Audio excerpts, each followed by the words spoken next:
Enfin, enfin. Salut YouTube. Quel plaisir de se retrouver à bord du Shadow. Bon, le temps n'est pas idéal, mais je veux toujours passer une 6e. Hein. Le temps n'est pas idéal, mais il fait super bon. Alors aujourd'hui on va parler un petit peu du Shadow parce que je suis dessus et comme vous pouvez le constater, des petites nouveautés avec en premier lieu cette bulle, ce saut de vent, ce mini pare-brise, je ne sais pas comment on l'appelle, et puis ce petit compte-tour. Du saut de vent pour deux raisons. La première, c'est que esthétiquement ça rend très bien et j'avais vraiment peur d'avoir un saut de vent qui soit pas bien adapté à ce type de moto. En même temps, un custom, comme son nom l'indique, ça se customise et voilà. Mais après, il faudrait pas faire quelque chose qui ait un mauvais goût. Mais là je suis vraiment très content parce que esthétiquement ça rend très bien. On garde l'esprit du Shadow, ça change pas trop. Et en termes d'efficacité c'est redoutable. Je suis bluffé par la qualité du déport du vent. Cette petite bulle là que vous voyez de l'intérieur, elle fait vraiment le job, c'est-à-dire que toute la partie qui se trouve jusqu'à à peu près au niveau de ma poitrine, et ben le vent il passe sur les côtés. Et ça c'est plutôt pas mal. Alors pourquoi j'en suis venu à mettre un saut de vent sur une moto comme ça? Ben, je vais vous raconter, forcément, vous me connaissez maintenant, moi je blablabla. Ah, faut ralentir, il me dit le panneau. Alors en fait, au départ, quand j'ai eu le Shadow, je l'ai eu dans cette configuration là, donc je vous mets la photo là. Vraiment dans son jus, une moto de 1999 avec le pare-brise Honda. Les deux petits phares annexes mis sur le support du pare-brise. Et alors elle est bien sa configuration là. Le petit problème c'est que... Alors il y a deux problèmes en fait. Le premier c'est esthétique. Je suis pas fan. C'est pratique. Ça a un vrai côté vintage. Mais j'arrive pas à définir pourquoi je ne suis pas fan de cette configuration là.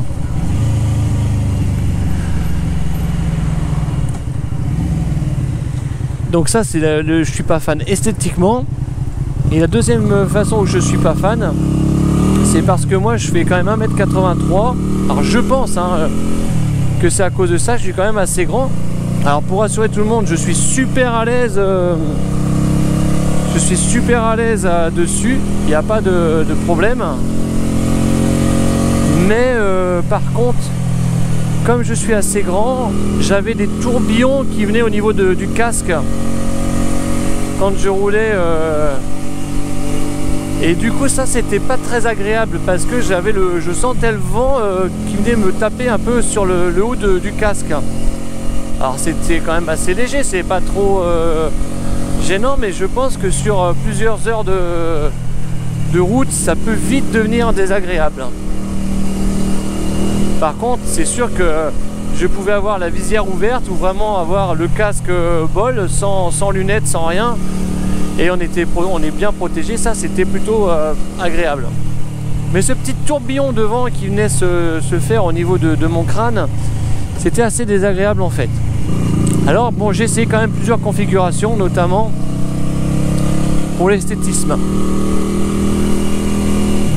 les deux petits phares annexes, j'ai essayé de les modifier, donc je vous mets des photos. J'ai essayé plusieurs configurations.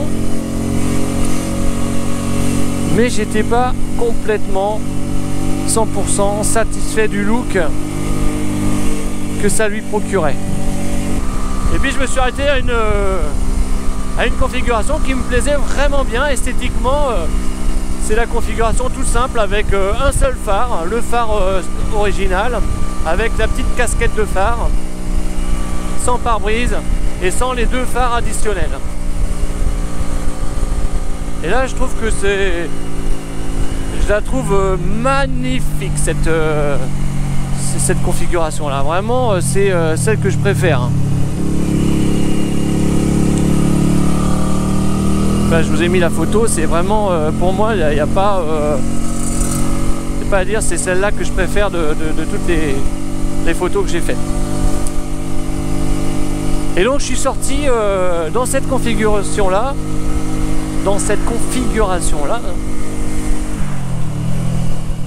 mais je me suis vite rendu compte qu'en fait il fallait mieux quand même avoir un petit saut de vent, un petit pare-brise ou quelque chose, parce que on est tellement pépère, on est tellement dans un fauteuil sur cette moto là, les bras bien écartés sur le guidon là comme ça, le buste bien droit, on se prend vraiment tout le vent de face. Alors pour peu qu'il y ait en plus du vent de face, ça devient de la résistance. Et pourtant on est sur un 125, donc on n'est pas sur une moto qui va très vite. Alors j'imagine même pas si on roulait à 140 km/h, ce serait l'enfer.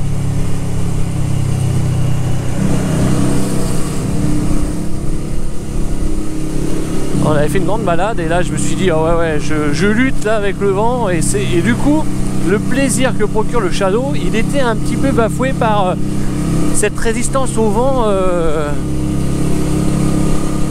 que j'avais pas quand j'avais le grand pare-brise. C'était plus plaisant dans les sensations de conduite avec le pare-brise que sans le pare-brise. Je fais durer le suspense, hein. Et ouais, je sais. Hein. Et donc bref, j'ai regardé un peu sur internet encore une fois. Heureusement qu'on a internet aujourd'hui, on ne pourrait plus vivre sans. Et je suis tombé sur cette bulle. Et voilà, donc je l'ai installé et je roule avec depuis un petit moment maintenant. Et ça déporte vraiment le vent. J'avais peur parce qu'elle est loin devant moi, mais en fait du coup je pense que c'est encore mieux parce que j'ai mis un peu le même esprit sur le Century et il y a beaucoup moins de déport de vent.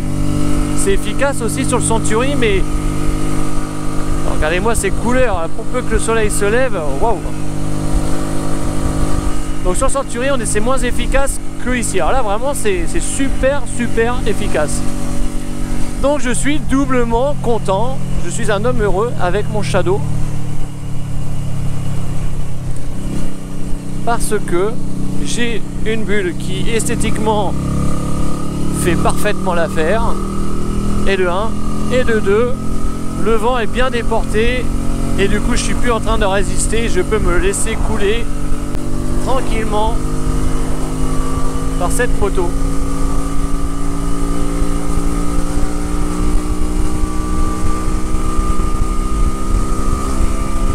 Alors là je peux vous dire que la route elle est un peu défoncée là, mais alors avec le Shadow c'est un pur bonheur. Ah, c'est vraiment en termes de suspension et de confort de selle, on est super bien.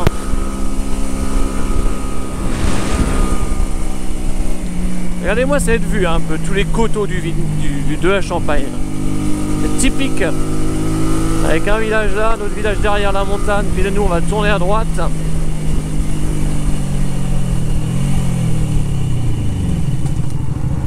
Ouf, j'aime pas trop quand il y a de la caillasse. Petite route qui dessert les parcelles de vignes.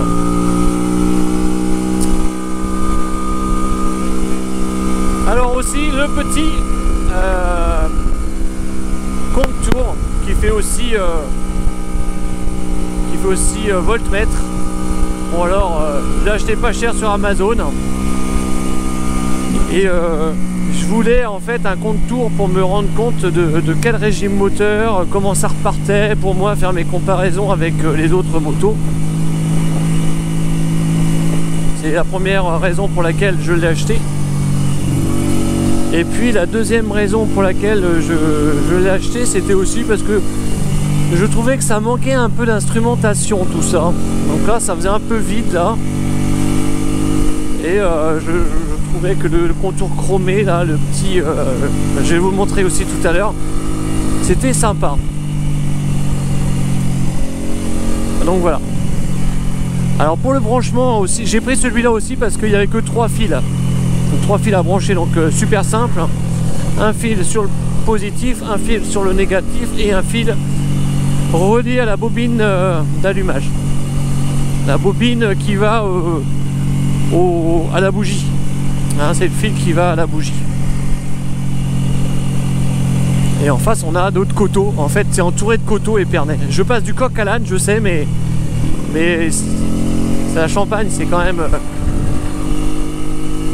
moi je fais profiter ceux qui ne sont pas de cette région-là. Si jamais vous avez envie de venir faire un tour, regardez-moi, enfin on voit peut-être pas bien parce que la GoPro elle n'est pas adaptée à ce genre de prise de vue, mais bon. Faut venir. Hein. Oh là.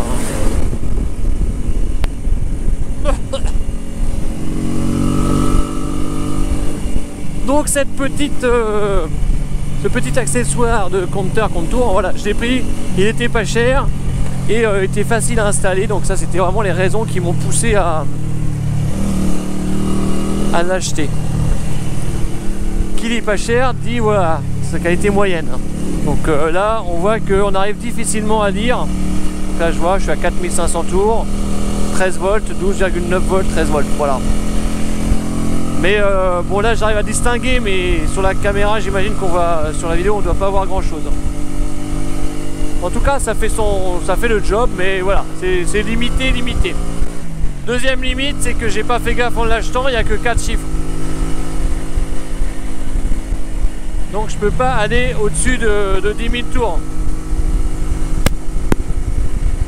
Alors c'est... je vais vraiment mettre une 6ème tout le temps moi. Donc comme je peux pas aller au-dessus de 10 000 tours, bah, je sais pas à combien je suis exactement, si je suis à 12 000, 13 000. Puisque au-delà de 10 000 tours, ça fait des traits blancs. Donc là déjà 10 000 tours, c'est un bon régime moteur. Et du coup je me dis que c'est un peu éviter de monter trop au-dessus pour préserver la belle. Alors, si vous avez des questions pour l'installer, il n'y a pas de problème, je pourrais vous répondre. C'est pas très compliqué, j'ai un peu galéré pour trouver la bonne cause de la bobine. Il y a 2 bobines, il y a deux cylindres, donc il y a 2 bobines. J'ai mis sur la bobine arrière, ça m'a évité de démonter le réservoir. Et j'ai trouvé lors d'une autre panne, l'autre bobine en fait elle est juste là sous le réservoir, la bobine du premier cylindre. Voilà. Sinon, je sais pas si je l'avais dit, mais j'ai eu une fuite de liquide de refroidissement. Et je me suis rendu compte lors d'une sortie où j'ai vu que sur le côté droit, au niveau de... sur le côté droit, au niveau du cylindre, du premier cylindre, entre les 2 cylindres en fait, il y avait du liquide de refroidissement qui coulait, et puis ça venait moucheter un peu tout droit, donc j'ai eu un peu peur. J'ai identifié la fuite, ça venait d'une durite, petite durite, et je suis allé chez Honda pour racheter le petit bout de durite qui manquait. Et là, à ma grande surprise et ma grande déception, ça ne se fait plus. Ils n'en vendent plus. Donc il m'a conseillé d'aller, le mec de Honda, très gentil au passage, m'a conseillé d'aller chez un équipementier généraliste pour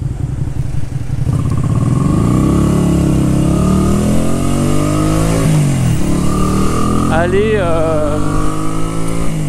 acheter avec la durite, trouver un modèle équivalent. Mais quand je l'ai démontée, je me suis rendu compte qu'en fait elle n'était pas poreuse, mais qui avait un petit trou tout en haut. Et sans que ça tombait vraiment bien parce que je l'ai raccourci, j'ai coupé, j'ai réaccordé sans avoir à la changer. Et finalement c'était juste ça qui fuyait un peu. Donc voilà, c'est ma petite aventure au passage. Et donc pour ceux qui sont toujours avec moi et qui n'ont pas zappé la vidéo, eh ben, je vous propose de passer sur la fameuse avenue de Champagne, située dans Épernay. Épernay, la capitale du Champagne. Et donc on va passer sur cette fameuse avenue mondialement connue des connaisseurs. L'avenue qui est dit que c'est l'avenue la plus chère, la plus chère d'Europe, si ce n'est pas la plus chère du monde. Mais on va être modeste, on va dire la plus chère d'Europe.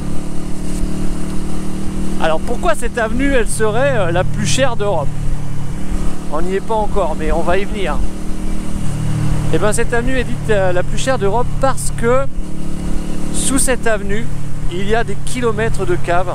Parce qu'on va, tout le long de cette avenue, nous avons des maisons de champagne qui stockent en dessous de cette avenue tous leurs plus grands crus, leurs plus grands millésimes.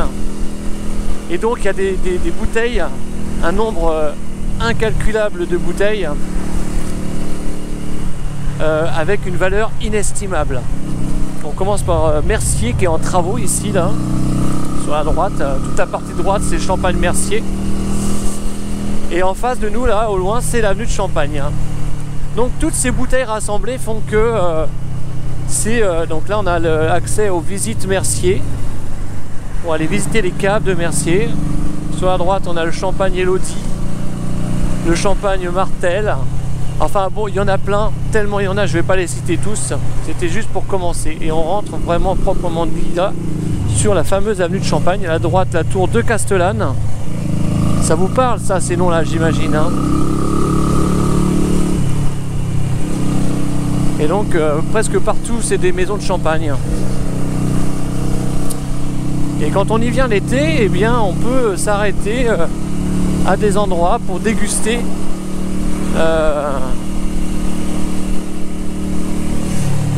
discrètement un petit champagne. Donc les maisons sont ouvertes et on peut venir y déguster. Par exemple une petite cour intérieure de Venoge. Bon bref, il y en a plein.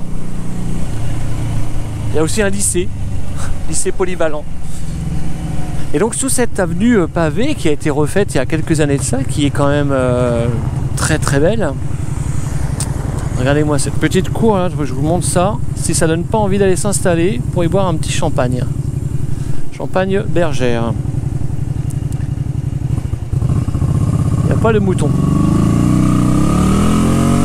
Et donc là, sous cette avenue, il y a des caveaux, plein de caveaux avec énormément de bouteilles. Et tout ça, ça représente un chiffre énorme. Et c'est pour ça qu'on dit que cette avenue, c'est la plus chère, l'avenue la plus chère d'Europe.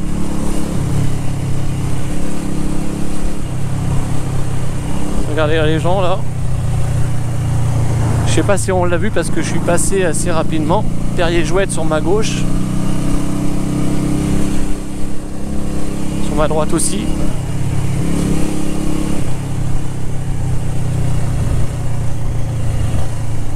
Voilà, Mouette et Chandon.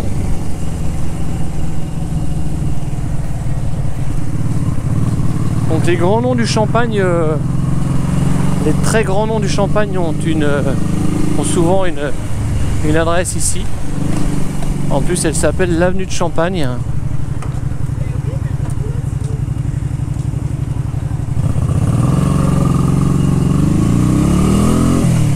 Et si vous passez du côté de la Champagne, en Champagne, moi je vous invite à venir du côté de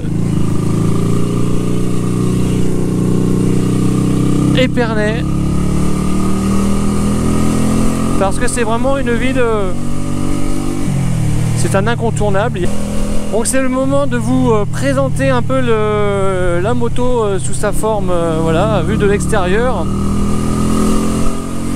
Et j'en profite pour vous dire merci pour le soutien de tous ceux qui me sont fidèles et qui m'encouragent par leurs commentaires. Merci à ceux qui font part aussi de leur expérience, leur retour, leur vécu sur leur véhicule ou sur d'autres véhicules. C'est très appréciable. C'est vraiment le but d'une chaîne YouTube, c'est de faire partager les expériences des uns et des autres. Et en tout cas, merci à tout cela. Merci aux personnes qui s'abonnent parce que ils trouvent le contenu plaisant, agréable. Voilà, je cherche pas à faire quelque chose de sensationnel, juste que ce soit agréable, comme moi je prends autant de plaisir à regarder les autres dans leurs vidéos. Merci à tous les nouveaux abonnés. Ah, Yamaha, là où j'ai acheté la MT il y a quelques années de ça.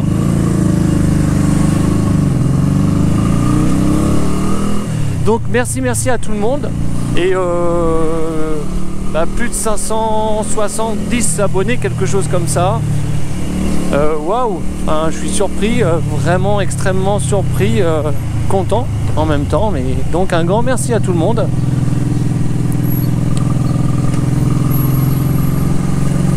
Hop là.